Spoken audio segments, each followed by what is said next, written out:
السلام علیکم، میرا نام حفیظ حیدر ہے اور میں کلینیکل سائیکالوجسٹ ہوں۔ بڑا کامن سا کویسچن ہے، کیا نشے کے مریض کا جو علاج ہے اس کی اجازت کے بغیر کیا جا سکتا ہے؟ آج کل جو نشے مارکیٹ میں اویلیبل ہیں، یہ ڈائریکٹلی جسم کے اوپر اور اس کے ساتھ ساتھ جو ہے ذہن کے اوپر اثرات مرتب رکھتے ہیں۔ انسان کو ذہنی مرض کی طرف لے کر آتے ہیں۔ کیوں؟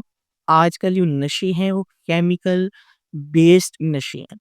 آج سے سالوں پہلے، کئی سال پہلے جو ہے لوگ جو نشہ کرتے تھے وہ جڑی بوٹیوں کا ہوتا تھا، آرگینک ہوتے تھے، اور وہ زیادہ تر جسم کو متاثر کرتے تھے۔ لیکن آج کل جو نشے ہیں وہ انسان کو ذہنی طور پر بیمار کرتی۔ ایسے نشے ہیں جو انسان کو ذہنی طور پر ایک ایسی ذہنی بیماری میں لے جاتے ہیں جہاں سے نکلنا مشکل ہو جاتا ہے۔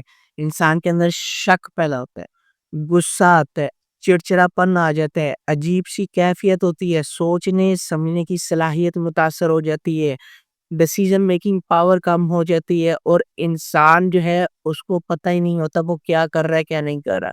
وہ اپنے آپ کو، سب سے بڑی بات یہ کہ وہ ایک مریض نہیں سمجھتا، اور فیملی والے کیا کرتے ہیں، مجبور ہو جاتے ہیں اس کی ذہنی حالت کو لے کر، وہ پریشان ہوتے ہیں، کیونکہ مریض تو مرض سمجھتا ہی نہیں اپنے آپ کو، یا مریض مریض سمجھتا ہی نہیں، اس چیز کو اگنور کر رہا ہوتا ہے۔ مریض کے اندر انسائٹ نہیں ہوتی، جس مریض کے اندر، یاد رکھیں، انسائٹ نہیں ہوتی، اس کا علاج اس کی اجازت کے بغیر کروایا جا سکتا ہے، کسی اچھے ریہیبلیٹیشن سینٹر سے، کسی اچھے منشیات کے ادارے سے، یا کسی اچھے نشہ چھوڑنے والے ادارے سے، اور بالکل کروایا جا سکتا ہے۔ اس میں پریشانی کی بات نہیں ہے۔ بہت سارے ایسے آج کل نشے ہیں جو ڈائریکٹلی ذہن پہ اثر کرتے ہیں، اور مریض کو محسوس ہی نہیں ہوتا کہ وہ جو ہے کوئی ذہنی طور پہ ڈسٹرب ہو گیا، وہ اپنے آپ کو ٹھیک سمجھتا ہے۔